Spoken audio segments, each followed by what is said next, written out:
çocuklara kültürel, sosyal faaliyetlere dayanarak çocukları yetiştirmeye çalışıyoruz. Biliyorsunuz bir okuma salonu açtım. Duvatepe Mahallesi muhtarı olarak. Yanımıza birkaç tane gönüllü öğretmenler var. Evrim Hoca.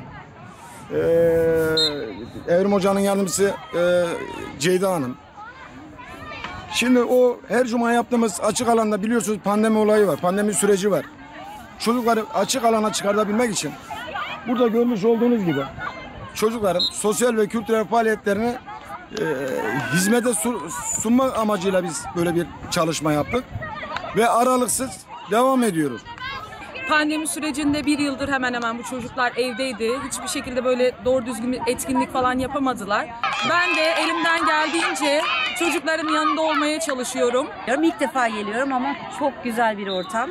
Ya zaten çok fazla söylenecek şey yok. Çocukların yüzlerindeki o ifadeyi görmek yeterli oluyor.